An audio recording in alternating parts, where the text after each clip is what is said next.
What's that? One of our fans found a clue somewhere. Really? Where? I never see those. Well, Steve, we're so excited they've come to our humble con this week.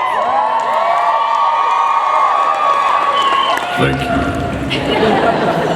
So we gotta, on behalf of the fans, thank you so much for being a friend to us growing up, always being there on Nick Jr. every morning. And if we had a bad day, we knew we could come back to you the next morning and just play a fun game with you in blue. So thank you so much. No. If I can, I would actually like to say thank you. Because it is really cool. It's like I know intellectually that this is a room full of strangers, even though I think I may have met some of you yesterday. But for me, this feels like talking to an old friend. So, thank you.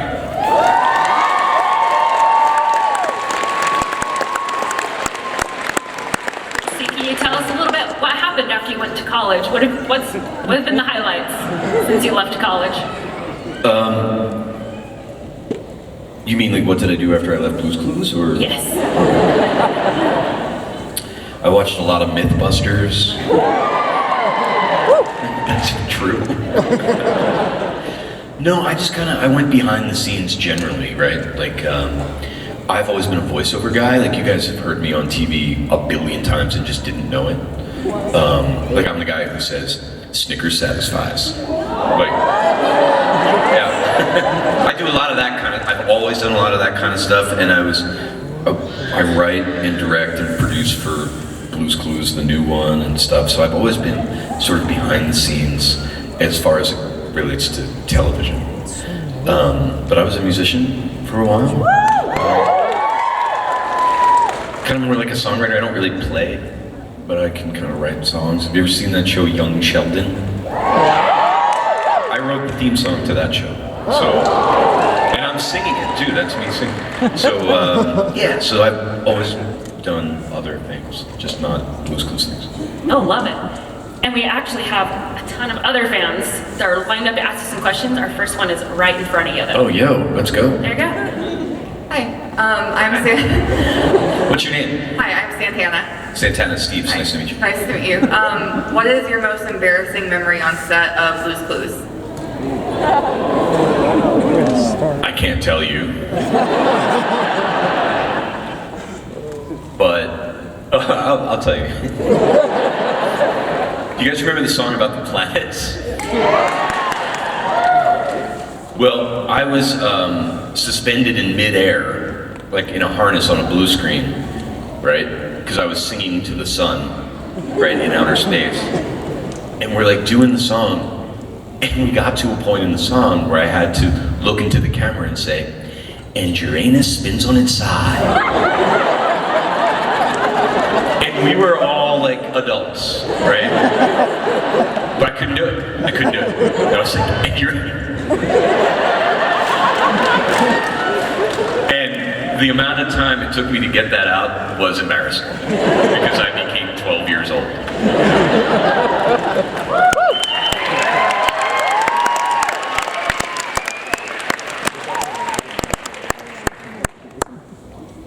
Hi, Hello.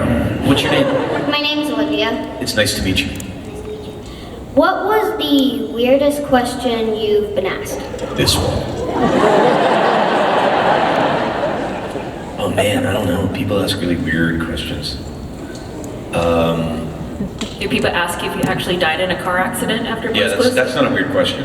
Yes, it is. That is a weird question, but it's one that I expect. I don't know. Someone asked me a question about pizza once, and I was like, I think somebody asked me about pineapple on pizza, and I was like, yeah, sure. And it was very polarizing. I remember the crowd was like, what? And half the crowd was like, yes, of course. So that was kind of a weird question.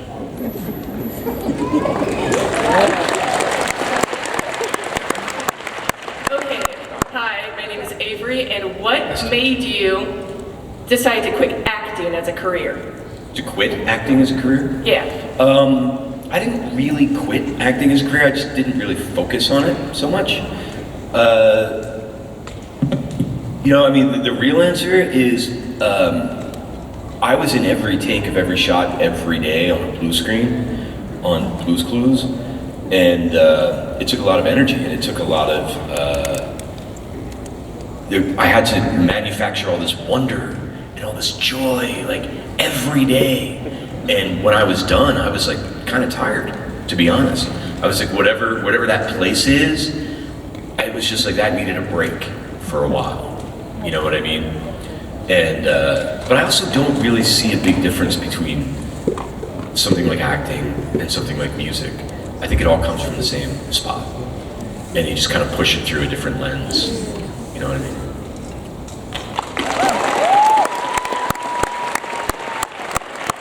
Hi there, Steve. My name is Truman, and I'm wondering if Steve in the show would ever come back from college, would you want to do Steve again in the show? Steve is on the show sometimes. There's a new version of Blue's Clues, and they wanted me to come back, and I was like, yeah, I'll do it, but only if I've become the world's crappiest detective. Because that's what Steve would have done, right? He would have been like, all I do is solve mysteries, except I can't without your help, you know? And so, Steve is back sometimes, and he has his own detective agency, and he's terrible at finding me. Like, I often write for Blue's Clues now, and I wrote an episode where they all come to, they need Steve's help as a detective, and he can't even get out of the door. He's like, where are my keys? Has anyone seen my keys? Cool, I'm gonna need my notebook. Where's my, like, he literally can't get out the door. But I enjoy being Steve now more than I ever have.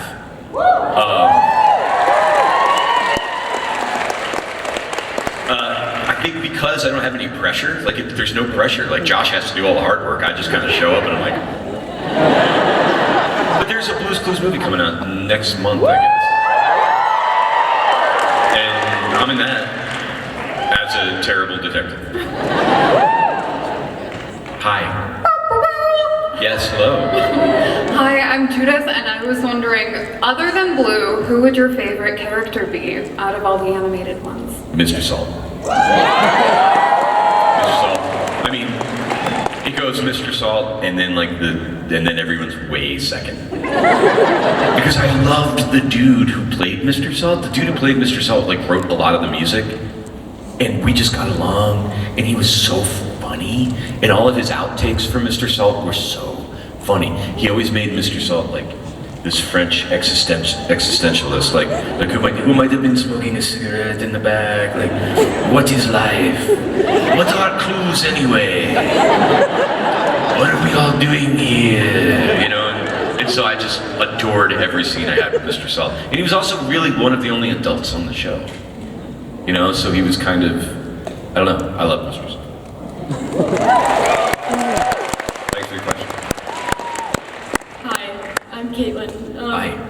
What did it feel like to be such a big part in a lot of children's and adults' life?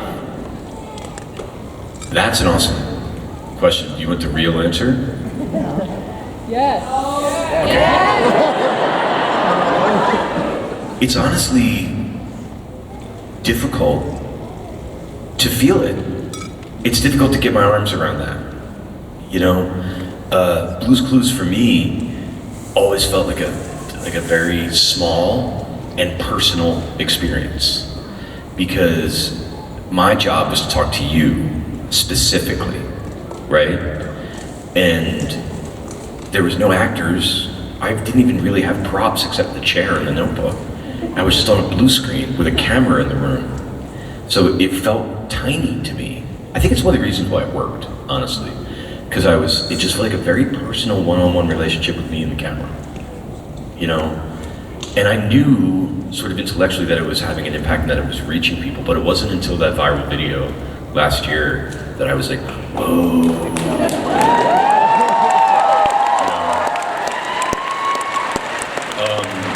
And it's humbling, and it feels like such a gift, and it feels very special.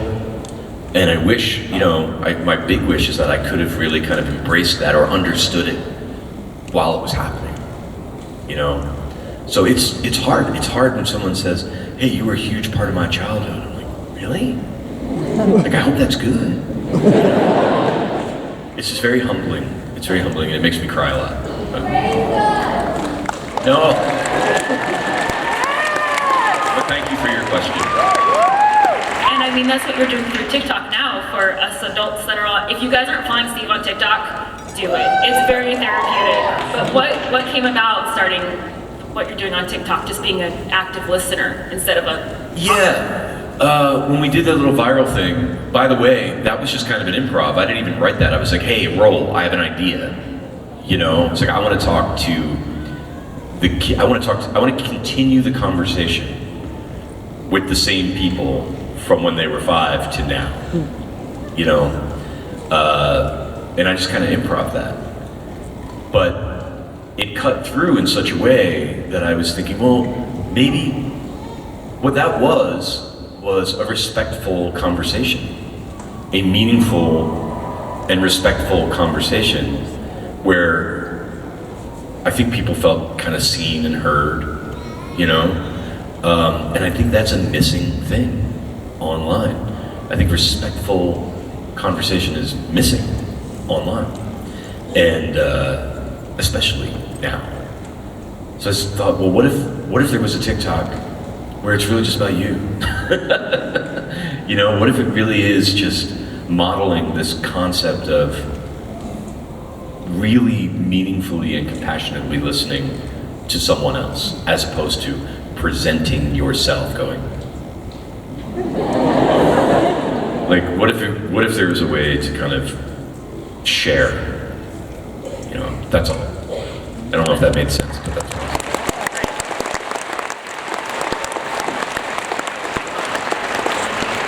Hi, my name is Scarlett. What was your favorite thing to do on Blue's Clues? Anytime that they let me use the sock puppet, I was happy. I used to sneak it into shots. Like, I would just have it. I'd be like, hey, do you see a clue? It is over there, Steve. Why do you never see the clue? Like, I loved the sock puppet, but they never really let it in there. But anytime I was doing like a weird voice or an accent, I was happy. Like, I liked being Elvis. I liked doing all that kind of stuff.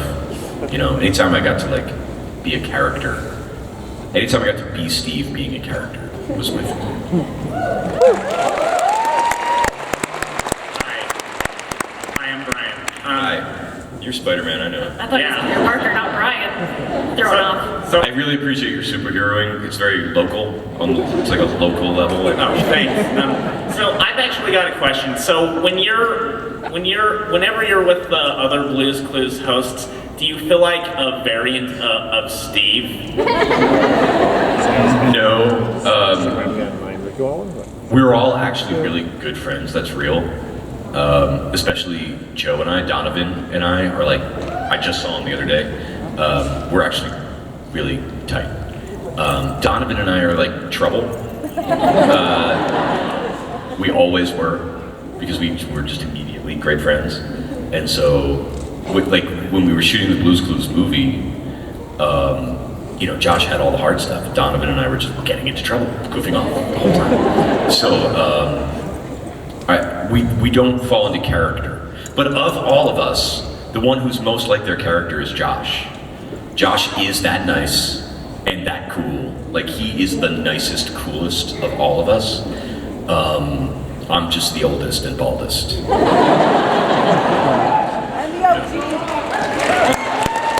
get Josh to come next year for us? Oh, Josh will do this in a second. Heck yeah. Let's get Josh next year, right? They both do it. We should Let's get all three of us. Josh, yeah. Josh and Joe. They would do that. That would be so fun. Oh. What's to happen now? We got another question. Yo, hi. Hi, I'm Brooke, and I was wondering what you think the most important lesson is to learn from Blue's Clues. Oh my goodness, I love this question. Okay, I'm gonna give. We're getting deep now. People have often said to me that, like, in the past, like, oh, you were such a role model. And I would say, really, you know, Steve had difficulty with shapes and colors.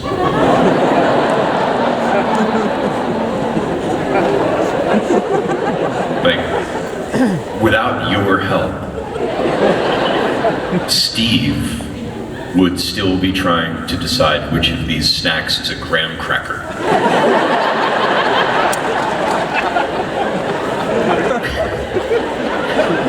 So I'm like, is Steve a role model? And I was always like, I'm not a role model. But Steve became my role model. Because, and I'm sure, if statistics are correct, everyone in this room knows what I'm talking about. But I went through some difficult mental health times. And I was embarrassed about it. I was like, no, whatever, I'm fine. But Steve was never afraid to ask for help, you know? And that was a really valuable lesson that I learned from Steve, was to sit down in front of someone and say, will you help me? You know, that changed my life. And if there's anything that I would hope that Steve really taught people, was that it's okay to ask for help.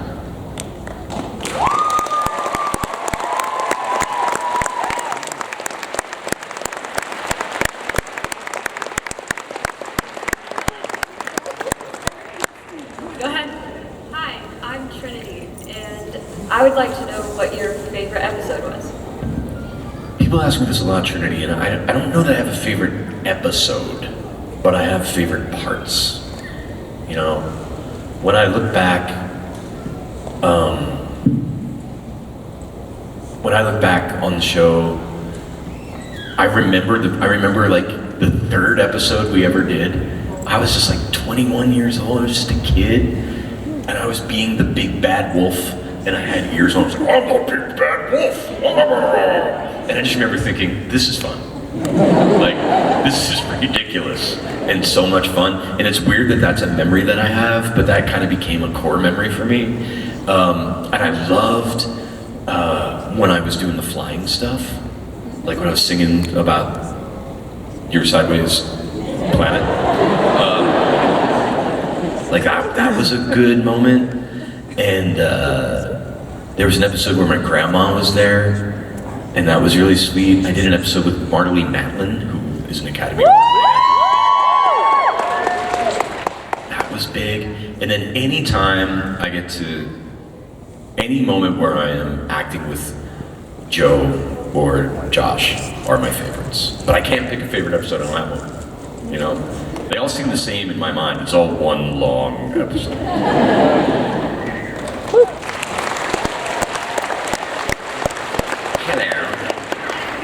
My name is Lizzie. Hi. If you could go anywhere in the world, where would you go? Japan.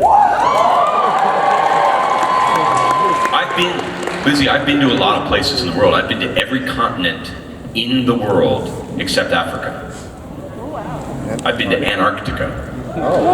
So I've been all over the place, but Japan seems like a deeply weird place. And I want to see it. Yeah, I want to see the north of Japan. Oh my goodness. But I don't want to go there as just like a regular tourist. Like I want to go with a backstage pass somehow. But that's really high on my list. And there's a lot of parts of the United States I haven't seen yet that I really want to see. But Japan is the answer. What were you doing in Antarctica? Don't go to Antarctica, by the way. I mean, go if you can, but wait till you're like 70. You can't really do anything there. They don't let you, right? It's not like you can go hiking in Antarctica. You just kind of have to stand on the shore and let penguins walk by you. And penguins are awesome, by the way. They are hilarious. They all look like they're 10 minutes late for work, because they're all like,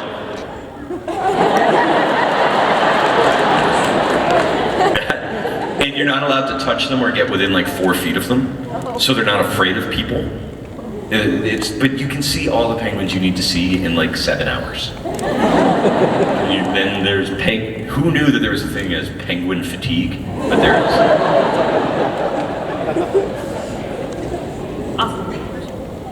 My question is, do you have a dog? I had a dog who died. Yeah, it was literally the saddest thing that ever happened in my life. He was my best friend. I'll probably cry if I really talk about this too much, but he died like a year and a half ago, so I'm kind of okay now. But yeah, he was my absolute best friend. I'm sure you all know, people who have pets. It felt like losing a limb, He farted a lot. He was just wonderful and just camping and hiking. And the beautiful thing about a dog is, for me, I've lived alone for so long, and waking up and having to think about something that wasn't me, first was just wonderful. And I think I'm almost 50 years old and I don't know much about life, but I do believe that having a good dog is among the finer things in this world.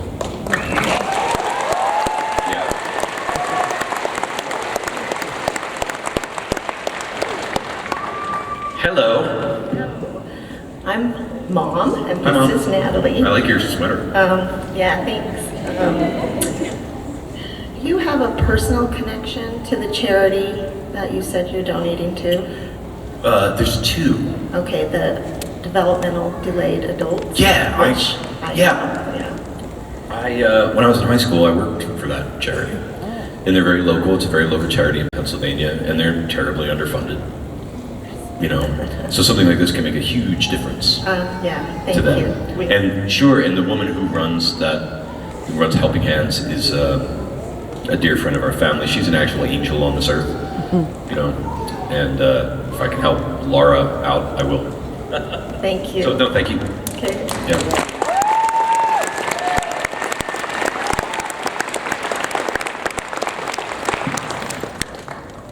Hi, my name is Kaylin. I just wanted to say first off, thank you so much for bringing so much joy and positivity to so many people growing up. My question is after being and identifying with the project for so long, how did you know it was ready to let go and move forward in different aspects of your life, and what did that journey look like for you? Well, I think part of being an adult in the world is developing a sensitivity and listening to what people call your wise self, your wise mind. And your wise mind is your heart and your brain at the same time, right? I always look at it like a boat. If you're in a boat, you need passion in life, and that's the wind in your sails. You need that. But if you don't have a rudder, you're just going to go around in circles. So you do need your heart and your brain. And I spent a long time trying to listen to my wise mind about, is it time for so long? And I felt like it was a good time to go, and I was going bald.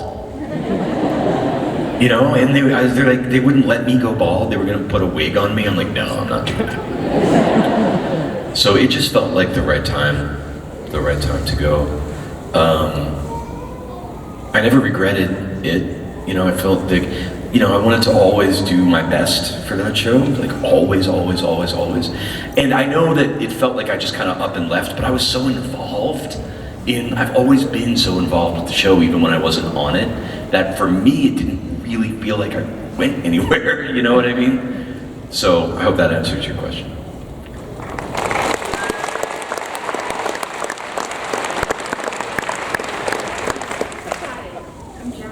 Hi. I was wondering what your favorite song from the show. I can't hear anything you're saying. What was your favorite song from the show that was ever sung by anyone? My favorite song from Blue's Clues? Yeah. It's Hard to Beat the Mel song. No, someone brought this up yesterday. There was a song about rain. That was beautiful. I forgot that song.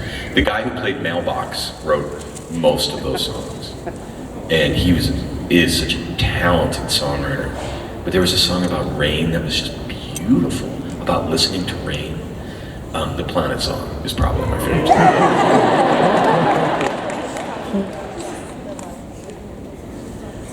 Hi, Steve. Thank you for coming back to Blue's Clues. Oh my gosh, I'm playing. It's okay. Oh, when did children's shows come and go? When did you realize that Blue's Clues was no ordinary children's show, that it was special? And did you take any props from the show? I'll address the second part of your question first. Yeah, I stole everything. Did you steal the sock puppet? Yep. I have the original notebook with the first 3 clues in it. They gave that to me. They gave me the thinking chair, the original thinking chair. The deal, it's not a comfortable chair though, unless you like flick the leg over, and then it's awesome. I use it to read in, and my dog claimed it. That was adorable. My dog was like, "This is my chair." I'm like, "Yeah, that's right.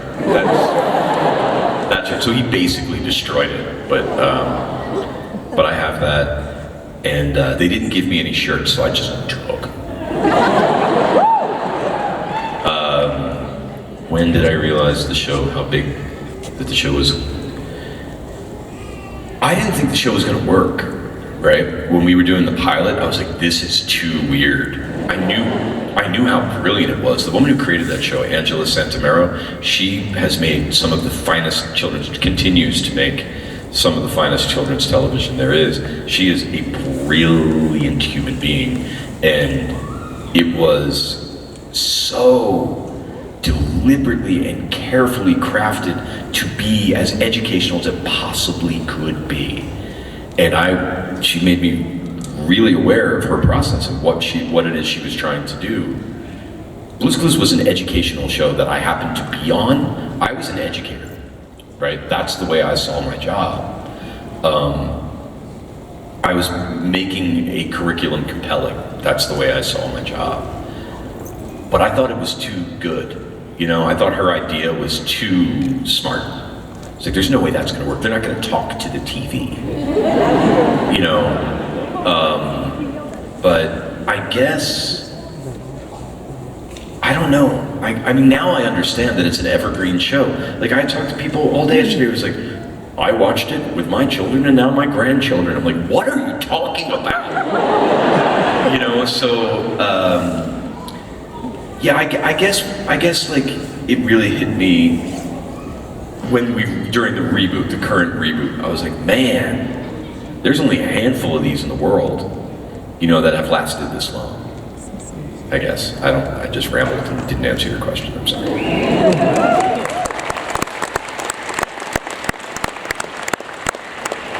Go, Waldo. Hi, Steve. My name is Kaylin. My question is, since you said you left Blue's Clues to go to college, what college did you go to and what degree did you get? You mean where did Steve go? Yeah, where did Steve go? I think he went to like forensic school. He's like studying, you know, like how to be a detective, criminal law, hilariously bad. You know, like in a frat. Steve at college is something that somebody should make. That's funny. Do you think Steve would have changed his look in college, or do you think he would wear that as a cop all the time? No. Not at all. Pleated pants. Doing a keg stand.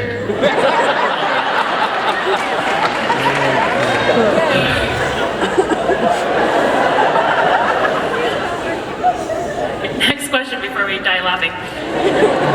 Awesome. My name is Christopher. All my questions have been taken, but so what was probably one of your favorite childhood books that helped inspire Steve for Blue's Clues? Oh, wow. Books? Yes. They're my favorite book when I was little. It's still, I think, the finest children's book ever. It's called There's a Monster at the End of This Book. Grover.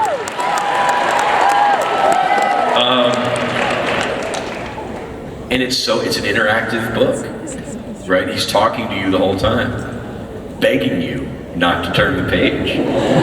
You know, and it's that book, I used to just pee myself laughing.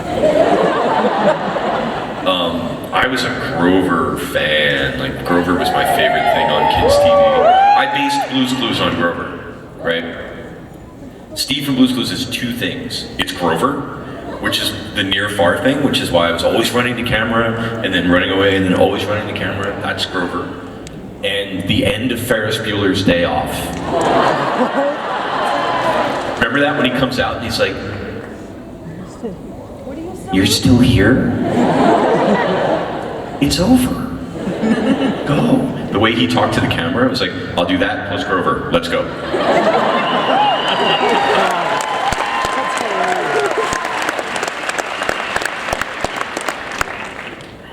Okay, hi Steve, I'm Ingrid. We met yesterday. Hey, how you been? I've been good. So my question is, what made you decide to come back into the spotlight in the context of Blue's Clues? Because from my perspective, you left Blue's Clues, and then I went on with my life and like grew up, and then just a few years ago, like I saw you on the internet and you like had a video that was circulating around, and then you were in other Blue's Clues videos with other hosts, and I'm wondering what made you decide to come out of the shadows and talk about Blue's Clues again. Well, Blue's Clues was turning 25, right? Which was kind of mind-blowing for everybody. And they wanted to do a whole bunch of stuff around the 25th anniversary. Well, no, what really happened before that was they were rebooting the show, and they said they wanted to have a new host, and they couldn't find anybody. And did you ever see, there was one of the Rambo movies starts with Rambo, like he's like in Tibet somewhere or something, like some remote land, and he's like building a temple, and the general comes back and he's like, "We need you to come back in, John." He's like, "I don't do that anymore." "But we need you, John." He's like, "Okay." That's what it was like. They were like, "Steve, we need you. You gotta come back in and help us find a host." And so I was involved with helping cast Josh, finding Josh and I worked with him on how to do it. And I was like, "Oh, this is kind of fun. I remember this." And then they were like, "Will you be on the show?" And I was like, "Oh, okay." And then with the viral video, I just wanted to talk to you guys again.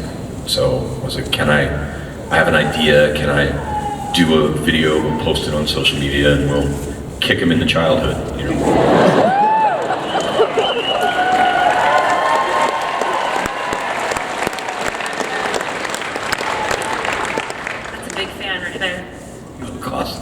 Love it. Yes. The answer is yes. The answer to your question is yes. So I've obviously grown up with you, but my question is, you did an episode of Law & Order where you actually did a very unsavory character that got a lot of backlash. Did that deter you from doing more dramatic roles? You mean Homicide, where I played a murderer or something? That's terrifying. I don't remember there being any backlash. I was just an actor, you know, and that was a role that they offered me. I was like, yeah, I'll do that. I mean, I didn't really think about it. When I first moved to New York City, I was up for Blue's Clues, plus like a very serious role, like an actual lead role on one of those kind of shows.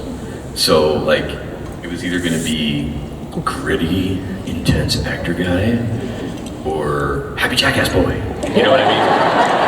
So it was going to be one or the other, and I'm glad the way it went, you know. But I don't remember there being backlash about it. You know, it wasn't. I mean, it was just a couple scenes. Just as long as they don't show our kids, right? They're like, "Mom, isn't that Steve?" I mean, I can see how that. I can. But if your kid is watching Homicide at 10 o'clock at night.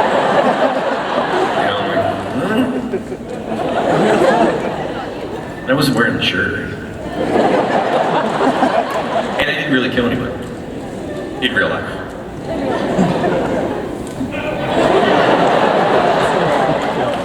Hi. Hi, my name's Eric. My question is, have you ever felt weird talking to Blue? Yeah, every time, man. She's a dog. No, what was weird about it was she was never there, right? So I was always on a blue screen, you know, and so I would imagine her. But so then, like, say in the scene, I was like, "Hey, Blue, blah blah blah blah blah blah blah blah blah. What's going on?" But the director would tell me, "All right, while you're saying that, she moves to there." So in my mind, I have to be thinking of her animation the whole time. That was very difficult, you know. That became hard. It's hard for all the hosts, right? At the end of the day, you're very tired because your imagination you've been imagining things all day.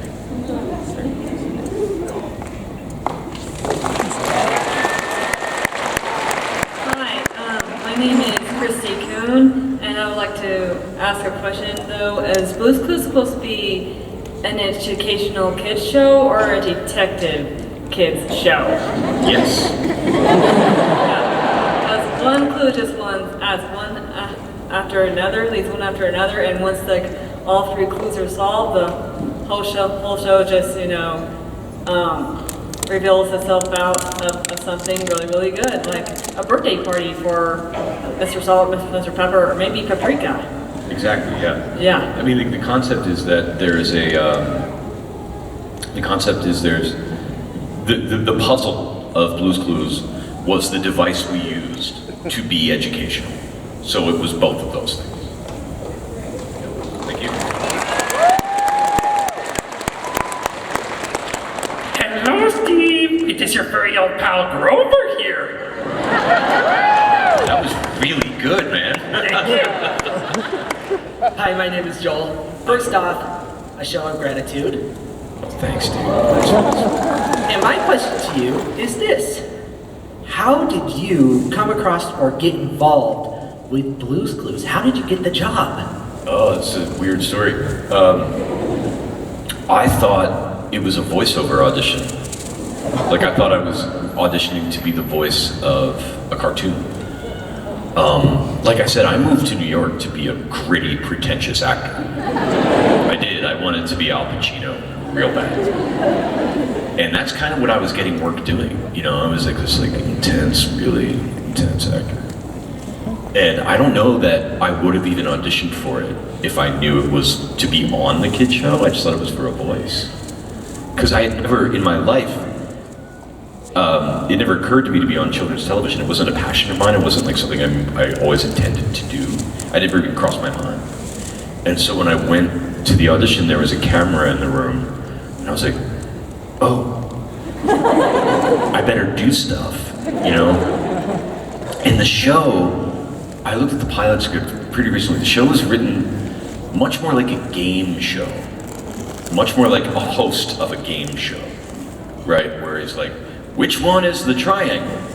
You guessed it, good job. You know, it was kind of written more that way, but because I was a pretentious young actor, I was like, oh, I'm gonna Al Pacino this thing. You know, and so if the camera was here, I was like, oh, I'm gonna get close to the camera, and if this is too close, I was here, right? And I was like, which one is the triangle? Do you know? Like, I got way up in the camera and I made it like this almost conspiratorial thing. You know, like, I was like, I was sharing a secret with you. I was like, oh, cool, you know? And I remember watching Angela, the creator of the show, go, you know?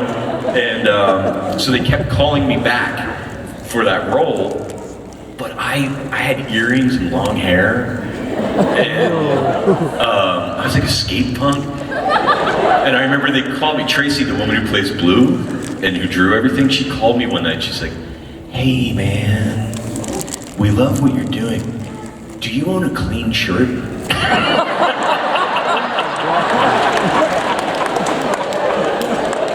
Like, yeah. So can you wear that next time? I'm like, yeah, sure. because they really wanted someone very clean cut. And this is the truth. Nickelodeon hates it when I tell the story, but it's true. They didn't want to cast me because they wanted someone conventionally handsome. They wanted like a studly heartthrob boy next door kind of thing, right? And they were like, this guy's like a little Dustin Hoffman guy, like, you know. And so it was down to me and just a couple other people, right? And you know, like conventionally handsome people and me. And the way I got the job is they showed my audition. They showed all of our auditions to kids, right? And, you know, Studley guy was like, hey, will you help me? Cool. And the kids are like, yeah, all right. What do you need? It's over there. Right? And they showed my weird audition where I'm like, which one is the and kids are like, it's there!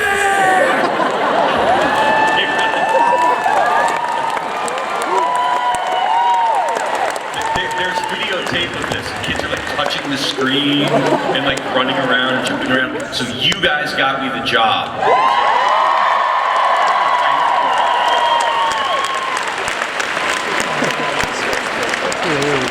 Well, Steve, it might be time for so long, but answer real fast.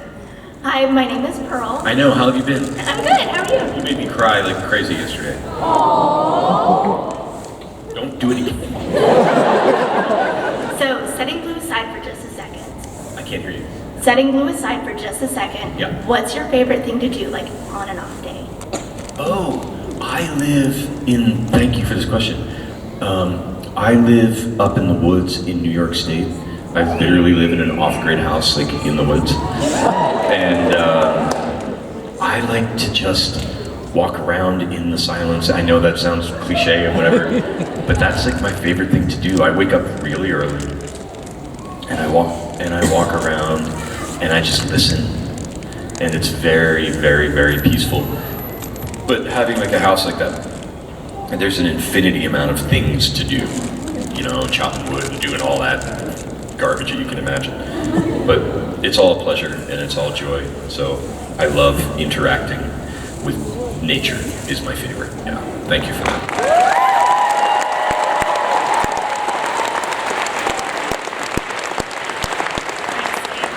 Do you think we have time for just one more song?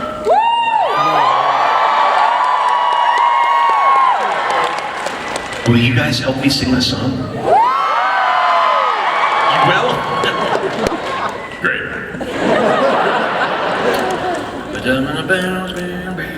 I wish I had a guitar. There's not, I'll bring it Surely next time. someone has a guitar. Now it's time for so long. But we'll sing just one more song.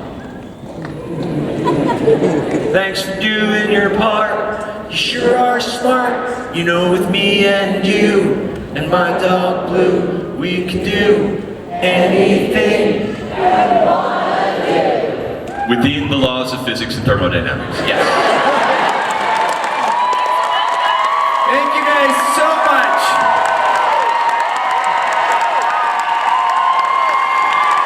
Please give a huge round of applause.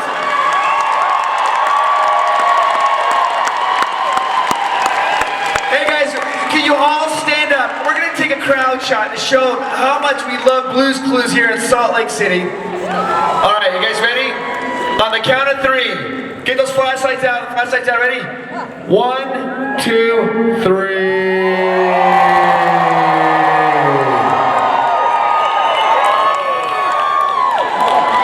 Please give a huge round of applause.